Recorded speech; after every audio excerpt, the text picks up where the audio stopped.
اب اگر تم توحید کو نہیں مانتے تو صرف تم قرآن کو نہیں جھٹلا رہے، نبی کو نہیں جھٹلا رہے، بلکہ تم اپنے انبیاء، اپنے صحیفوں، تمام انبیاء کا جو قافلہ آتا رہا، تمام کتابیں آتی رہی، تم سب کو جھٹلا رہے ہو۔ اور نقطہ یہی ہے، اللہ نعبد الا اللہ، اللہ کے علاوہ ہم کسی کی عبادت نہیں کریں گے، یہ ایک نقطہ۔ اور کیا ہے؟ ولا نشرک بہ شیئا، اور نہ اس کے ساتھ کسی چیز کو شریک ٹھہرائیں گے۔ یاد رکھیے، توحید صرف ایک اللہ کو مان لینے کا نام ہی نہیں، صرف یہی نہیں ہے، بلکہ اللہ کے ساتھ کسی کو شریک نہ ماننے کا نام بھی توحید ہے۔ یعنی توحید کا ذکر مکمل نہیں ہوتا، توحید کا ایجنڈا پورا نہیں ہوتا جب تک کہ توحید کے ساتھ شرک کی نفی نہ کی جائے۔ گویا حضرت عزیر علیہ السلام کو اللہ کا بیٹا، حضرت عیسیٰ علیہ السلام کو اللہ کا بیٹا، یہ جو سمجھ کے بیٹھے ہیں اللہ کا کوئی نہ بیٹا ہے، نہ ہم پلہ ہے، نہ کوئی شریک ہے، نہ اس نے کسی کو پیدا کیا، نہ وہ کسی سے پیدا ہوا۔ ولا نشرک بہ شیئا، ہم اس کے ساتھ شریک نہ ٹھہرائیں، سب توحید کے اصل راستے کے مسافر بن جائیں، شرک کی پگڈنڈیوں، ان غلط راستوں کو چھوڑ دیں جو شیطان نے ان کو برگلا کر دکھا کر ان راستوں پر چلا رکھا ہے۔ پھر فرمایا وَلَا يَتَّخِذَ بَعْضُنَا بَعْضًا أَرْبَابًا مِّن دُونِ اللَّهِ، نہ ہم میں سے کوئی اللہ کے سوا کسی اور کو اپنا پروردگار ٹھہرائے۔ کیا بنائے؟ ارباب۔ یہاں لفظ ارباب بہت زبردست ہے، اصل میں سورہ توبہ میں ہم جا کر یہ مضمون پڑھیں گے کہ انہوں نے اپنے عالموں اور اپنے درویشوں کو اللہ کو چھوڑ کر اپنا رب بنا رکھا تھا۔ یعنی رب کن کو انہوں نے بنایا تھا؟ عالموں اور درویشوں کو۔ حدیث ہے، آپ صلی اللہ علیہ وسلم نے ایک موقع پر حضرت عدی کو یہ والا آیت کا جب یہ آیت سنائی اور یہ حصہ پڑھا، وَلَا يَتَّخِذَ بَعْضُنَا بَعْضًا أَرْبَابًا مِّن دُونِ اللَّهِ، تو انہوں نے کہا کہ آپ صلی اللہ علیہ وسلم نے کہا کہ وہ لوگ ان کی عبادت نہ کرتے تھے، لیکن جب وہ لوگ کسی چیز کو حلال کہہ دیتے تو وہ لوگ اسے حلال جان لیتے، اور جب وہ لوگ ان کے لیے کسی چیز کو حرام ٹھہرا دیتے تو وہ لوگ ان کو حرام ٹھہرا دیتے تھے۔ یعنی رب بنانا یہ تھا کہ انہوں نے ان کو حلال اور اختیار کا مالک انہوں نے بنا دیا تھا اللہ کے علاوہ۔ سورہ نحل میں پھر ہم پڑھیں گے، وہ اپنی زبانوں سے جھوٹ بنا کر نہ کہو کہ یہ حلال ہے اور یہ حرام ہے تاکہ اللہ پر بہتان باندھو، بے شک جو اللہ پر بہتان باندھتے ہیں ان کا بھلا نہ ہوگا۔ یہ سورہ نحل ہے 116، اور اوپر سورہ توبہ تھی 31۔ گویا نہ کسی نبی کو یہ اختیار ہے، نہ کسی عالم کو یہ اختیار ہے، نہ کسی درویش کو، ولی کو یہ اختیار ہے کیا کہ وہ حلال یا حرام کا خود سے فیصلہ کرے۔ یہ اختیار صرف کس کے پاس ہے؟ اللہ کے پاس ہے۔ کسی اور کو یہ اختیار دینا اس کو ارباب بنانا ہے۔ نبی جو بتاتے ہیں وہ اپنی طرف سے نہیں ہوتا، بلکہ اللہ کے اشارے سے وحی کی روشنی میں بتاتے ہیں۔ لہٰذا اس آیت کے حصے کو سم اپ کرتے ہوئے اے اہل کتاب سے کیا کہا جا رہا ہے، ہم اسے سم اپ کرتے ہیں۔ آؤ ہم اپنے عقائد جائزہ لیں، جو باتیں محض بدعات اور متشابہات کی پیروی میں گھڑ لی گئی ہیں، عقیدہ بنا لی گئی ہیں، انہیں چھوڑ کر توحید خالص کو اختیار کرے جس کی تعلیم تمام انبیاء کرام نے دی۔ تو کیا سمجھ آیا کہ رب بنانے کا، کسی کو رب بنانے کا یہ مطلب نہیں ہوتا کہ اس کو سجدہ کرنا شروع کر دیں، ان کو خالق مالک ماننا شروع کر دیں، بلکہ اصل شرک یہ ہے کہ اللہ کی شریعت کو چھوڑ کر کسی انسان کے کہے میں آ کر چیزوں کو حلال یا حرام بنانا، یہ ارباب بنا لینا ہے۔ اب ہمارے لیے بھی اس آیت میں بہت اہم سبق ہے، ہمارے لیے یہ آیت آئینہ ہے کہ جب ہم اللہ کی بات کو چھوڑ کر اپنی خواہشات کو، کسی عالم کو، کسی ٹیچر کو، کسی پیر فقیر کو، اس کی باتوں کو قرآن و سنت کی روشنی میں دیکھے بغیر، یعنی اللہ نے نہ اللہ کے رسول نے کہیں وہ بات کہی ہی نہیں، لیکن چونکہ ہمارے اسکالرز نے وہ بات پھیلا دی، چونکہ وہ ہمارے خاندانوں کے اندر ایک رسم و رواج بن کر بہت گہری جڑیں پکڑ چکی ہیں، کئی سو سال سے ان کے اوپر عمل ہوتا چلا آ رہا ہے، ان روایات کے اوپر، ان رسم و رواج کے اوپر جو نہ قرآن میں ہے نہ سنت میں ہے، تو آپ دیکھیں کہ یہ آنکھیں بند کر کے ماننا ان کو اپنا رب بنانا ہے۔ تو ہمیں بات یہی ہے کہ قرآن کو خود اپنی آنکھوں اور اپنے کانوں سے پڑھیں، سمجھیں۔ ہمارا علم سنا سنایا علم، سنے سنائے دین سے باہر نکل کر آئے، ہم دیکھیں کہ ہم نے پڑھا ہے پورا قرآن، ہمیں قرآن میں یہ بات کہیں نظر نہیں آئی، ہمیں نبی کریم صلی اللہ علیہ وسلم کی کوئی مستند حدیث اس کے اندر نہیں ملی۔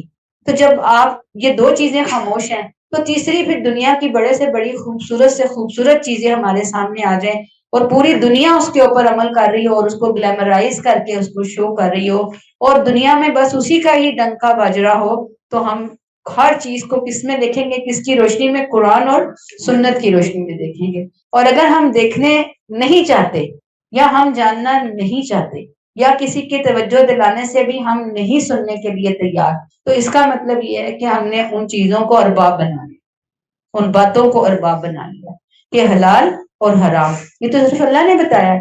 کوئی انسان، کوئی بزرگ، کوئی خاندان کا بڑا، کوئی والد، کوئی والدہ، کسی کو یہ رائٹ اللہ نے نہیں دیا کہ وہ خود سے کسی چیز کو حلال اور حرام کی کیٹیگری کے اندر جا کر رکھے۔ تو بات یہاں پر یہی آتی ہے کہ ہم دین کو سمجھیں، اللہ سے دعائیں کریں کہ اللہ تعالیٰ ہمیں سیدھے راستے پر آپ اہدنا الصراط المستقیم، پھر وہی ربنا لا تزغ قلوبنا بعد اذ ہدیتنا، یہ دعائیں بہت بہت ضروری ہے، یہ میں آپ کو بتا دوں۔ کوئی بھی انسان کسی بھی ٹائم کسی بھی نیک لبادے میں آ کر، بہت دوستانہ گیٹ اپ کے اندر آ کے، بہت خیر خواہ والے گیٹ اپ کے اندر آ کر پتہ نہیں انسان کو کہاں سے کہاں اٹھا کے لے جائے کہ مارے، کس وادی میں لے جا کے مارے۔ لہٰذا ہر ایک کا اپنے رب سے رابطہ، تعلق، کنیکشن بالکل درست ہونا چاہیے۔ کسی پر اس معاملے میں ایک ذرہ برابر بھروسہ نہیں، کیونکہ سوال ہے ہمارے ایمان کا۔ اور لوگ تو بڑے بڑے، میں نے آپ کو بتایا شیطان تو ایسے ایسے چکمے دیتا ہے، ایسی ایسی دل فریب باتیں ہمیں کرواتا ہے، ہمارے کانوں میں ڈالتا ہے کہ انسان تو گیا، اور پھر گیا تو وہ غرق ہوا، تباہ ہوا، خاص طور پر شرک کے معاملے کے اندر۔ یہ لوگ، یہ جو ارباب ہے نا، یہ انسان کو ڈبو دیتے ہیں۔ تو ارباب کی پہچان ہمیں ہونی چاہیے، کیا چیزیں میرے لیے ارباب کی حیثیت اختیار کر رہی ہیں اور مجھے ان سے بچنا ہے۔ اللہ ہمیں بچائے۔ فرمایا فَإِن تَوَلَّوْا فَقُولُوا اشْهَدُوا بِأَنَّا مُسْلِمُونَ، لیکن اگر اہل کتاب اس سے منہ موڑ لیں تو تم کہہ دو کہ گواہ رہو کہ ہم تو بہرحال مسلم ہیں۔ یعنی یہ اہل کتاب توحید کی اس مشترکہ دعوت کو قبول کرنے کے لیے اگر تیار نہیں تو آپ انہیں صاف صاف پہنچا دیجئے کہ تم گواہ رہو ہم تو مسلم ہیں۔ یہ گواہ رہو کے الفاظ بطور اظہار برات ہے کہ میرا تم سے کوئی تعلق واسطہ نہیں، اللہ کا تم سے کوئی تعلق واسطہ نہیں ہے، سن لو اور اس بات کے گواہ رہو۔ ہم تمہیں پوری وضاحت کے ساتھ یہ بات بتا رہے ہیں کہ کیا؟ اللہ نعبد الا اللہ ولا نشرک بہ شیئا ولا یتخذ بعضنا بعضا اربابا من دون اللہ۔ ہم اپنا فرض ادا کر چکے، اب جواب دہی، ذمہ داری تمہاری ہے۔ اللہ ہمیں ان چیزوں کی سمجھ عطا فرمائے، آمین۔ آیت نمبر 65، یا اہل الکتاب لما تحاجون فی ابراہیم، اے نبی ان سے یہ بھی کہہ دو کہ اے اہل کتاب تم حضرت ابراہیم کے بارے میں، حضرت میں لگا رہی ہوں، ٹھیک ہے، اللہ تو ابراہیم بول رہے ہیں، کیوں جھگڑتے ہو؟ وما انزلت التوراۃ والانجیل الا من بعد، حالانکہ تورات اور انجیل تو ابراہیم کے بعد ہی نازل ہوئی، افلا تعقلون، کیا تم اتنی بات بھی نہیں سمجھتے؟ یہ ابھی ہم نے پڑھا نا آیت 65 میں ان کا رویہ کہ کیا کر کے بیٹھے ہوئے تھے، کیسے انہوں نے ارباب کو اپنا رب بنا رکھا تھا۔ تو ان سے پوچھو اے نبی کہ یہ ابراہیم کے بارے میں کیوں جھگڑتے ہیں؟ اب یہاں اللہ ان کے بے معنی اختلافات کو پوائنٹ آؤٹ کر رہے ہیں۔ اب حضرت ابراہیم کا دین تو سادہ سی توحید پر مبنی دین تھا، آسان سا دین تھا۔ یہ یا اہل الکتاب لما تحاجون فی ابراہیم، ان کی توحید کے بارے میں تو جھگڑا چل رہا تھا۔ اللہ کہتے ہیں وما انزلت التوراۃ والانجیل الا من بعد، یہ اہل کتاب حضرت ابراہیم کے بارے میں جھگڑ رہے تھے۔ ان کا دعویٰ یہ تھا کہ ہم اصلی ابراہیم کے تعلیم کے وارث ہیں، یعنی ہم اصلی ہیں، دھوکہ نہ کھائیں، نکالوں سے ہوشیار ہیں، اصل ادھر ہے۔ دیکھیں آپ نے دیکھا ہوگا کہ بعض دفعہ کچھ مارکیٹوں میں جائیں تو وہ کہتے ہیں اصلی ماموں برگر اور نکلی ماموں فلاں، تین دکانیں کھلی ہوتی ہیں، اصلی فلاں، کتنی زیادہ، مطلب ایک تو ان میں سے غلط ہے نا، ایک غلط ہے، دو غلط ہے، ایک صحیح ہوگا بس. یہاں پہ بھی ایسے ہی ہے. اپنی بدعات، اپنے رسوم کو ابراہیم کے دین سے جوڑ کر جائز قرار دیتے تھے. کہتے تھے کہ یہ دین، یہ شرک، نعوذ باللہ، یہ تعلیم ہمیں تورات سے ملی ہے، نعوذ باللہ یہ انجیل کے ذریعے ملا. اور اسلام کی جب دعوت توحید سامنے آئی تو انہوں نے یہ کہہ کر مخالفت شروع کر دی کہ اصلی تو ہم ہیں، یعنی اصل دین کے ٹھیکیدار تو ہم ہیں، دین ابراہیمی کے ٹھیکیدار ہم ہیں، اور محمد صلی اللہ علیہ وسلم ہمیں ہمارے اصلی جدی ابراہیمی دین سے ہٹا کر گمراہ کرنا چاہتے ہیں. یہ انہوں نے پھٹا ڈال دیا اس بات کے اوپر. دونوں گروپ اپنی اپنی کتابوں کا نام لے کر اپنے گمراہ کن نظریات کے حوالے سے غلط باتیں کرتے. ابراہیم سے اپنا تعلق جوڑ کر خود کو ان کا حقیقی وارث بناتے. نبی کریم صلی اللہ علیہ وآلہ وسلم سے جھگڑتے. اللہ نے دلیل دی اس حصے میں کہ یہ تورات اور انجیل کب نازل ہوئی؟ حضرت ابراہیم کے زمانے میں تو ان کا نام و نشان بھی نہیں تھا، یہ تو بہت بعد میں نازل ہوئی ہیں. اصل ابراہیمی دین میں شرک کا نام و نشان نہیں تھا. ان کی تعلیم تو توحید پر مبنی تھی، نہ وہ یہودی تھے نہ وہ عیسائی تھے. اور افلا تعقلون، پھر کیا تم اتنی بات بھی نہیں سمجھتے؟ یعنی کس قدر حیرت ہے. عقل استعمال کرو، سوچو. حق کی دشمنی میں، اس جنون میں اتنا آگے نکل گئے کہ اتنی سادہ سی بات بھی تمہیں سمجھ نہیں آ رہی. دلیل دے دی نا اللہ نے کہ ابراہیم نہ یہودی تھے نہ عیسائی تھے نہ تورات انہوں کے ہاں انجیل آئی. اتنی چھوٹی سادہ سی بات تمہیں سمجھ نہیں آ رہی. افلا تعقلون، عقل نہیں ہے تمہارے پاس؟ عقل کہاں گئی تھی؟ گھاس چڑھنے چلی گئی تھی. جب بندے کی مت ماری جائے نا، اللہ معاف کرے، پھر اس کو سامنے کی چیزیں، آسان چیزیں بھی نظر نہیں آتی. ہمیشہ اسی لیے اللہ سے ربنا لا تزغ قلوبنا مانگنے کی بہت ضرورت ہے. یہاں دیکھیں یہ پڑھے لکھے لوگ تھے، دینی علم رکھنے والے تھے، اہل کتاب تھے، لیکن جب مت ماری گئی تو توحید کو چھوڑ کر نبی بتا رہے ہیں، نبی کریم صلی اللہ علیہ وسلم، قرآن ان کے سامنے نازل ہو رہا ہے، نہیں مان رہے، وہ نہیں مان رہے. تو اللہ معاف کرے، جب انسان کی آنکھیں، دل، دماغ، کان بند ہو جاتا ہے نا، اور وہ خود بند کرتا ہے، اپنی چابیاں کہیں گماتا ہے، جب وہ گما دیتا ہے تو بس پھر کوئی بھی اس کے دروازہ نہیں کھول سکتا ہدایت کا. تو ٹیک اوے یہی ہے کہ اپنی عقلوں کو استعمال کر کے ہر چیز کو کریٹیکلی دیکھیں.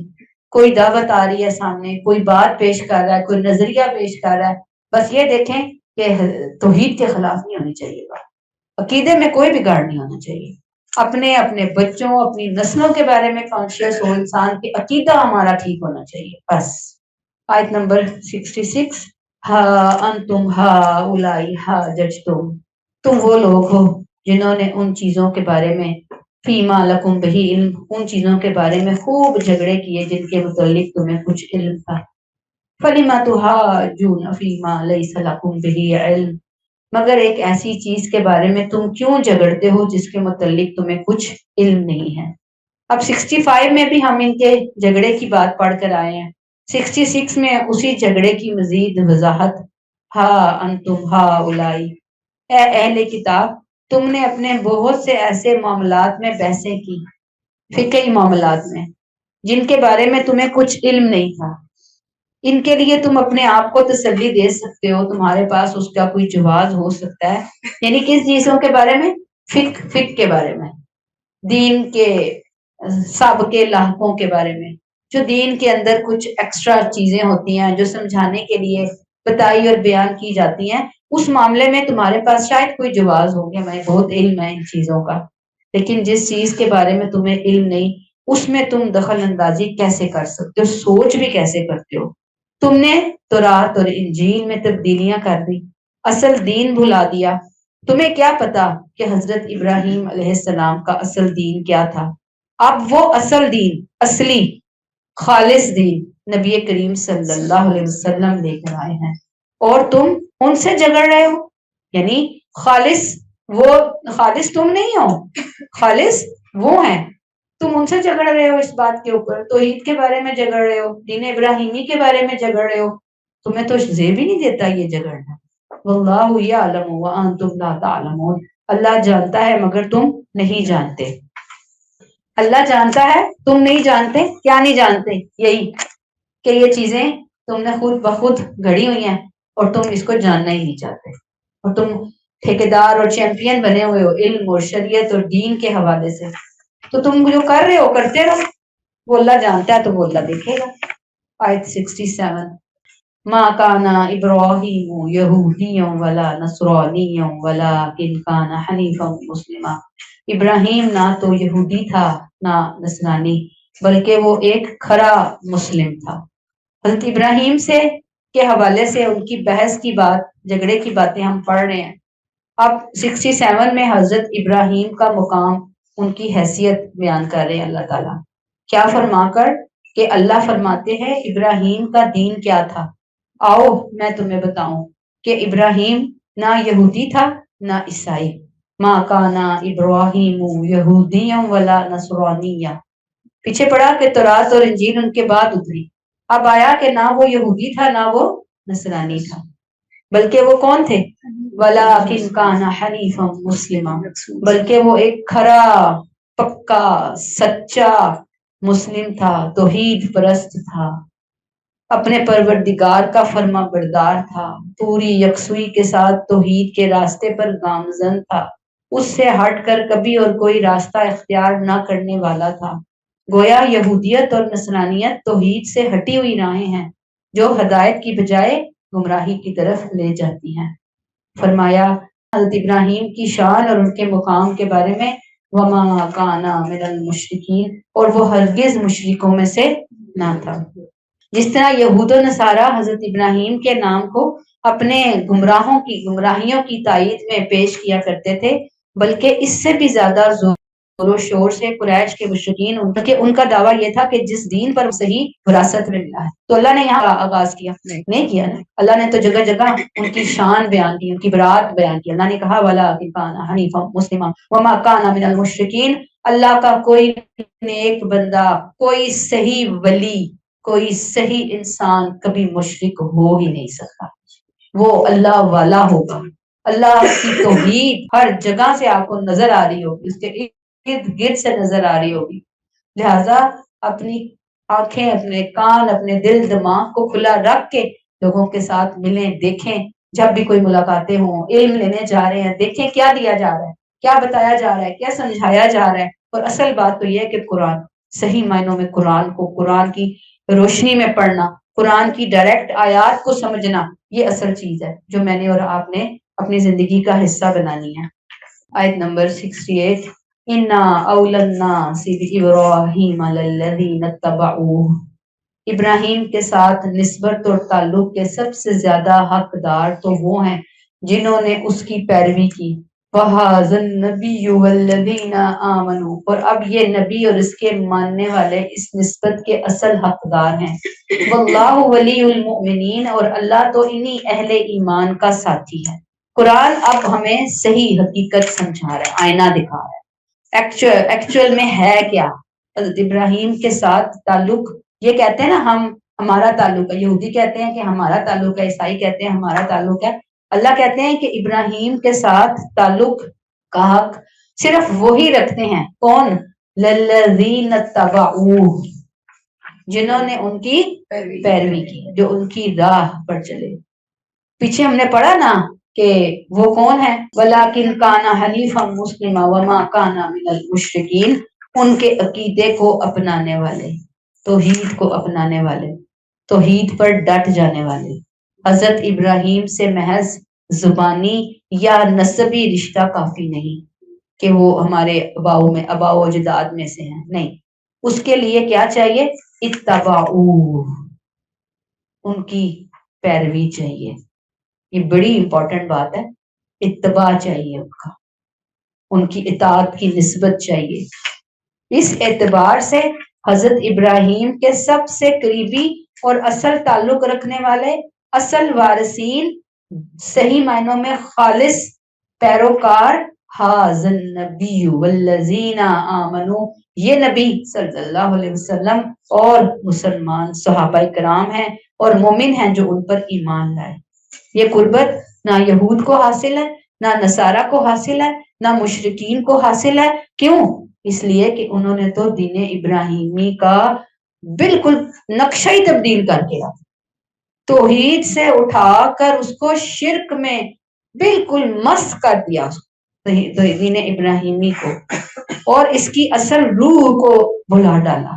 اب نبی آئے ہیں، نبی لے کر آئے ہیں سامنے تعلیمات کہ بھئی نہ تو وہ یہودی تھے، نہ عیسائی تھے، نہ تورات ملی، نہ انجیل ملی، اور تو توحید کے پرستار تھے، توحید کے اوپر چلنے والے انسان تھے۔ اب جو ان کی پیروی کرے گا، جو جہاں جہاں پیروی کرے گا، اصل میں اس کی نسبت ہے حضرت ابراہیم علیہ السلام سے۔ ان نام نہاد لوگوں کی نہیں ہے۔ اللہ فرماتے ہیں واللہ ولی المؤمنین، اور اللہ تو ان اہل ایمان کا ساتھی ہے۔ ولی، دوست، مددگار، ساتھی، ایمان والوں کا اصل سہارا اللہ ہے۔ یہ بات اہل ایمان کے لیے بہت بڑی خوشخبری ہے۔ اگر تم سچے بن جاؤ تو گھبراؤ نہیں، اللہ تمہارے ساتھ ہے، تمہاری مدد فرمائے گا، اور ان کو اور جو صحابہ ہیں مخالفوں پر غلبہ عطا فرمائے گا۔ یہ اللہ کا وعدہ ہے اتباع کرنے والوں کے لیے۔ اور یہ اتباع کی آیات اگر آپ کو یاد ہو نبی کریم صلی اللہ علیہ وسلم کے بارے میں، قل ان کنتم تحبون اللہ فاتبعونی، اتباع کے بغیر محبتوں کے دعوے، عقیدتوں کے دعوے، نسبتوں کے دعوے، یہ ایک خام خیالی ہو سکتی ہے، اصل چیز نہیں ہے۔ اصل کیا چاہیے؟ اتباع چاہیے۔ ہر نبی اور رسول کے فالوورز کے لیے یہی حکم اور اعلان تھا، آج ہمارے لیے بھی یہی حکم اور اعلان ہے۔ تو اس میں ہمارے لیے لیسن کیا ہے کہ اللہ کا دوست ہونا صرف دنیاوی مدد نہیں ہے، بلکہ دین میں انسان کو ثابت قدمی ملتی ہے جب وہ ولی بن جاتا ہے، دلوں کو سکون دے دیتا ہے۔ کب؟ جب وہ ولی بن جاتا ہے۔ اس نے کہا نا واللہ ولی المؤمنین، مشکلات میں راستے نکال دیتا ہے۔ کب؟ جب وہ ولی بن جاتا ہے۔ آخرت میں جنت کی طرف رہنمائی کرے گا جب وہ ولی بن جائے گا، دنیا میں بھی ہاتھ پکڑ لے گا، گناہوں سے بچا کر نیکیوں کے راستے کی طرف گائیڈ کر دے گا، دل میں روشنی پیدا کر دے گا جب وہ ولی بن جائے گا۔ اور اس نے کہا میں ولی بنتا ہوں، لیکن کن کا؟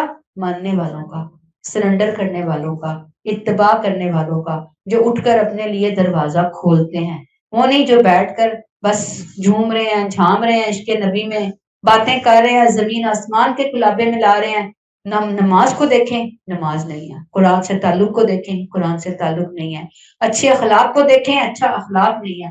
ایک ایک چیز کو دیکھتے جائیں، ہم صرف یہ نبی سے نسبت ہے، نسبت تو پھر دیکھیں نا، نسبت بس اللہ تعالیٰ اس نسبت کو قبول کر لے، لیکن قرآن اس نسبت کے کنسپٹ سے خالی ہے جو نسبتیں آج ہم پاکستانی اہل مسلمان اللہ اور اس کے رسول کے بارے میں اختیار کر کے بیٹھے ہیں۔ اللہ تعالیٰ ہمیں توفیق دے۔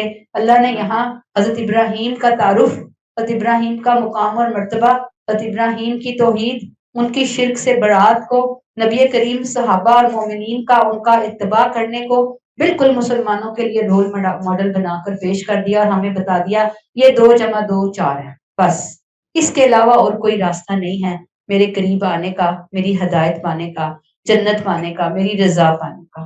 اللہ ہمیں اس کی سمجھ عطا فرمائے۔ آیت نمبر 69، وَدَّتْ طَائِفَةٌ مِّنْ أَهْلِ الْكِتَابِ لَوْ يُضِلُّونَكُمْ، اے ایمان والو، اہل کتاب کا ایک گروہ یہ آرزو رکھتا ہے کہ کاش تمہیں کسی طرح صحیح راہ سے ہٹا دے۔ یہ اہل کتاب کے مختلف گروہوں کا تجزیہ کیا جا رہا ہے۔ حضور صلی اللہ علیہ وسلم کے دور کے اہل کتاب اسلام کے خلاف اس طرح سازشیں کر رہے تھے، اللہ وہ بتا رہے ہیں۔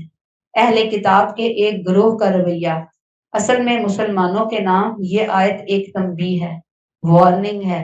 اللہ فرماتے ہیں کہ یہود و نصارہ اچھی طرح جانتے ہیں کہ حضرت ابراہیم کا جو ان کا موجودہ جو انہوں نے نبی کے زمانے میں باطل مذہبی نظام گھڑ رکھا ہے، یہودیت یا نصرانیت، حضرت ابراہیم کا ایکچولی ان بدعات سے کوئی واسطہ نہیں وجود کا۔ ابراہیم تو خالص توحید کے علم بردار، اللہ کے فرما بردار تھے، اور یہ چیز جانتے ہیں۔ یہ نہیں ہے کہ یہ لازمی ہے یا انجانے میں ہے، انجانے والی غلطیاں تو پھر اللہ معاف کر دیتے ہیں، یہ تو بالکل دن کی روشنی میں انہوں نے ٹھوکریں کھائی ہیں، سورج کی موجودگی میں انہوں نے ٹکریں ماری ہیں جا کر دیواروں کو کہ ہمیں نظر نہیں آ رہا، حالانکہ سب کچھ نظر آ رہا ہے۔ مگر اس کے باوجود یہ اہل کتاب ایک پروپیگنڈا مہم چلا رہے ہیں تاکہ مسلمانوں کو سیدھی راہ سے، توحید کے راہ سے ہٹا سکیں۔ وہ اپنی گمراہی کو ہدایت کے طور پر پیش کرتے ہیں اور یہ ظاہر کرتے ہیں کہ دین ابراہیمی دراصل ہمارے پاس ہے، ادھر آؤ، مسلمانوں کے پاس نہیں جاؤ. تو کیا کہہ رہے ہیں اللہ تعالیٰ؟ وَدَّتْ طَائِفَةٌ مِّنْ أَهْلِ الْكِتَابِ لَوْ يُضِلُّونَكُمْ، ان اہل کتاب کا ایک گروہ اہل ایمان یہ آرزو رکھتا ہے کہ کاش تمہیں کسی طریقے سے صحیح راہ سے ہٹا دے. اور حقیقت بھی یہی ہے کہ اس طرح کیا کرتے ہیں، وَمَا يُضِلُّونَ إِلَّا أَنفُسَهُمْ وَمَا يَشْعُرُونَ، وہ اپنے آپ ہی کو گمراہ کر رہے ہیں مگر نہیں سمجھتے. اللہ نے واضح کر دیا کہ جو شخص دوسروں کو دھوکہ دے کر راہ حق سے ہٹانے کی کوشش کرتا ہے وہ سب سے پہلے خود اپنے آپ کو گمراہ کرتا ہے. لیکن المیہ یہ ہے کہ ان گمراہوں کو اپنی اس بڑی غلطی اور اندھی خواہش کا احساس تک نہیں ہے. اصلاً جو اپنی غلط بات کو سچ بنا کر پیش کرتا ہے وہ دوسروں کو نہیں بلکہ خود کو سب سے زیادہ دھوکہ دیتا ہے. وما يضلون الا انفسهم وما يشعرون، اس طرح وہ اپنے آپ ہی کو گمراہ کر رہے ہیں مگر انہیں سمجھ نہیں ہے. لہذا اہل ایمان کو چاہیے کہ یہود و نصارہ کے اس طرح کے پروپیگنڈوں سے متاثر نہ ہو، کیونکہ سچائی صرف اسلام میں ہے. یہ لوگ خود بھی بہکنا چاہتے ہیں، بہکے ہوئے ہیں، اور دوسروں کو بھی بہکا رہے ہیں. اس کے علاوہ ان کا کوئی اور مقصد نہیں ہے. تو اللہ معاف فرمائے، بہکنے سے بچائے. اسی لیے سورہ فاتحہ میں ہم یہ دعا پڑھتے ہیں، صراط الذین انعمت علیہم غیر المغضوب علیہم ولا الضالین. اللہ مغضوب اور ضالین کے راستے سے، ان کی حرکتوں سے ہمیں محفوظ رکھنا ہے. لیکن اس کے لیے اپنی ایڑی چوٹی کا زور لگانا ہے. ایسے تو نہیں کہ بیٹھے بٹھائے ہم ان کے طریقوں سے، ان کی چیزوں سے دور ہو جائیں گے. آج ہماری نئی نسلیں جس راستے کی طرف تیزی کے ساتھ جا رہی ہیں، جن مشرکانہ عقیدوں کی طرف جا رہی ہیں، جن بے دینی نظریات کی طرف جا رہی ہیں، ہمارا بہت بہت بڑا اس میں عموماً لوگوں کا کردار ہے کہ دین کو کبھی پریورٹی دی ہی نہیں، ٹائم ہی نہیں نکالا. ہم کہتے ہیں بس ٹائم نہیں ہے، تو ٹائم اپنے لیے نہیں ہے تو بچوں کو کیا سکھائیں گے بھائی؟ گھر والوں کو کیا بتائیں گے جا کر؟ ٹائم تو نکالنا پڑے گا. ٹائم نکالنا صرف اپنے لیے نہیں، اپنی آل اولاد کے لیے بہت ضروری ہے. اللہ ہمیں ٹائم نکالنے والا بنائے. آیت نمبر 70، یا اہل الکتاب لما تکفرون بآیات اللہ وانتم تشہدون، اے اہل کتاب تم کیوں اللہ کی آیات کا انکار کرتے ہو حالانکہ تم خود گواہ ہو. کیا کہ آخری رسول تمہارے پاس آئے گا جو تمہیں اللہ کی آیات سنائے گا. ایک گروہ کا رویہ 69 آیت میں ہم نے پڑھا کہ وہ مسلمانوں کو گمراہ کرنا چاہتے ہیں، لیکن حقیقت میں وہ خود گمراہی میں پڑے ہوئے ہیں. اب آیت 70 میں انہی کا تسلسل، اسی بات کو اللہ نے مزید آگے بڑھایا.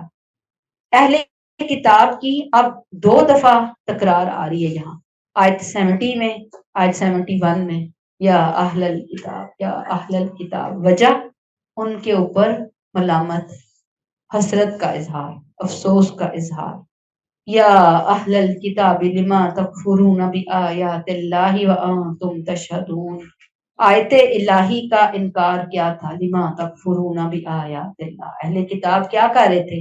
تکفرون بآیات اللہ کر کے نمبر 1 قرآن کی آیات کا انکار کر رہے تھے. نمبر 2 وہ نشانیاں جو نبی کریم صلی اللہ علیہ وسلم کی نبوت کے حق میں اللہ نے نازل کی، ان نشانیوں کو جھٹلا رہے تھے. ان کا جرم تورات اور انجیل میں نبی کریم صلی اللہ علیہ وسلم کی جو صفات تھی اور نشانیاں تھی، کہاں؟ تورات اور انجیل میں. ان نشانیوں کی وجہ سے وہ نبی کریم کو اچھی طرح پہچان چکے تھے. جیسے یہود مدینہ کہا کرتے تھے لوگوں کو کہ نبی آخر الزماں کے آنے پر ہم تمہیں شکست دیں گے. مگر جب وہ نبی تشریف لے آئے تو انہوں نے ان کے بارے میں پڑھا، ان کو دیکھا اور وہ جان گئے کہ یہ وہی ہیں، لیکن انہوں نے ضد اور حسد میں انکار کر دیا. یہ ان کی جرم کی سنگینی. وَأَنْتُمْ تَشْهَدُونَ، حالانکہ تم خود گواہ ہو. تمہاری کتابوں میں حق کی گواہی موجود ہے. تم اپنی کتابوں میں نبی کی صفات دیکھ چکے ہو. تمہارے علماء نے خود اپنی زبان سے یہ مانا کہ یہ نبی آخر الزماں ہے. بات پھر وہی آتی ہے لیسن کے طور پر کہ اگر حق سامنے آ جائے تو ضد اور حسد کی بنا پر اس کا انکار کرنا بہت بڑی گمراہی ہے. اللہ تعالیٰ ہمیں حق ماننے والا بنائے اور ہماری اولادوں کو بھی اتنا سعادت مند بنا دے، اتنا اچھے دل اور دماغ کا مالک بنا دے کہ کوئی چیز سامنے آئے تو وہ لپک کر اس کو لینے والے بنے۔ ایسی فرما برداری ہم سب کو اللہ عطا فرما دے، آمین۔ آیت 71، یا اہل الکتاب لما تلبسون الحق بالباطل وتکتمون الحق وانتم تعلمون۔ اے اہل کتاب، تم کیوں حق کو باطل میں ملاتے ہو اور کیوں حق کو چھپاتے ہو، حالانکہ تم اس حقیقت کو جانتے ہو کہ یہی رسول برحق ہیں۔ اب ہم اہل کتاب کے غلط رویے پڑھتے چلے آ رہے ہیں، یہاں پہ مزید ان کا غلط رویہ، اللہ ان کو خطاب کر کے ان کی بہت بڑی اخلاقی اور علمی بیماری یا جرم کی نشاندہی کر رہے ہیں، یعنی گویا جیسے کسی نے کسی کی نبض پہ ہاتھ رکھ کے بیماری پکڑ لی نا، اللہ ان کو ایسے پن پوائنٹ کر کے بتا رہے ہیں کہ یا اہل الکتاب لما تلبسون الحق بالباطل وتکتمون الحق وانتم تعلمون، وانتم تعلمون کو آپ بس دھیان دیجیے۔ وہ کیا ہے اخلاقی اور علمی بیماری کہ انہوں نے کیا کرنا شروع کیا، حق کو باطل کے ساتھ مکس اپ کر دیا، گڑمٹ کر دیا، سچائی کو چھپا دیا، تکتمون الحق کا۔ اور سب سے بڑی بات یہ کہ یہ سب کچھ جانتے بوجھتے انہوں نے کیا، لا علمی سے نہیں ہوا۔ اب یہاں اشارہ ان تبدیلیوں، ان تحریفات، ان چھپانے کی طرف ہے جو ان لوگوں نے بیت الحرام سے حضرت سیدنا ابراہیم علیہ السلام کے تعلق کو کاٹا، یعنی انہوں نے کہا کہ حضرت ابراہیم فلسطین میں تھے، یہاں نہیں تھے، یہاں ان کا کوئی تعلق واسطہ نہیں ہے۔ اپنی کتابوں سے وہ چیزیں ہی توڑ مڑوڑ کے لوگوں کے سامنے رکھ دی، فیکٹ اینڈ فگر کو ہی انہوں نے چینج کر دیا، اس کی تشریح کو انہوں نے چینج کر دیا۔ پھر رسول صلی اللہ علیہ وسلم کے بارے میں اپنے نبیوں کی پیشن گوئیوں کو تبدیل کر دیا، انہوں نے کہا نہیں وہ یہ نبی نہیں ہے، وہ کوئی اور نبی ہے، وہ بنی اسرائیل کے نبی ہوں گے، وہ تو بھی آئیں گے، اس طرح کی باتیں۔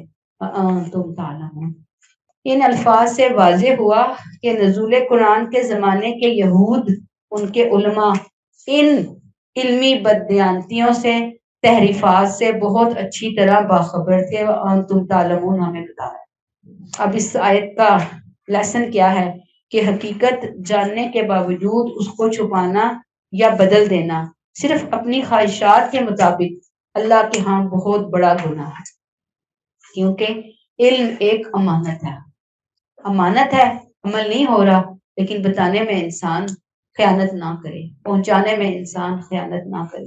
اس طرح کی حرکتیں شدید علمی بددیانتی کے دائرے میں آتی ہیں، جو اللہ کے ہاں شدید پکڑ کا ذریعہ بن سکتی ہیں۔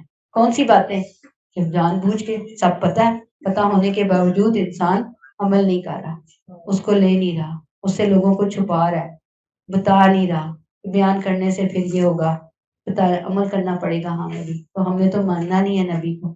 تو ہم پیچھے بھی پڑھ کر آئے، آگے بھی پڑھیں گے کہ وہ ایسے پہچانتے تھے نبی کو جیسے کوئی اپنے بیٹوں کو پہچاننے میں غلطی نہیں کریں گے، اتنا کلیئرٹی کے ساتھ، کہیں کوئی ڈاؤٹ تھا ہی نہیں یہ نبی ہیں، یہ اللہ کے آخری رسول ہے، کوئی نہیں تھا، لیکن انہوں نے قسم کھا لی تھی کہ نہیں ماننا تو نہیں ماننا، جب تک ہماری جان میں جان ہے ہم ان کی مخالفت کر کے رہیں گے۔ اللہ تعالیٰ معاف فرمائے، اللہ ہمیں سمجھ عطا فرما دے اور ہمیں صحیح معنوں میں قرآن سے جوڑ دے، آمین۔ بس یہاں پہ روک لیتے ہیں۔ سبحانک اللہم و بحمدک، نشہد ان لا الہ الا انت، نستغفرک و نتوب الیک۔ السلام علیکم ورحمۃ اللہ وبرکاتہ۔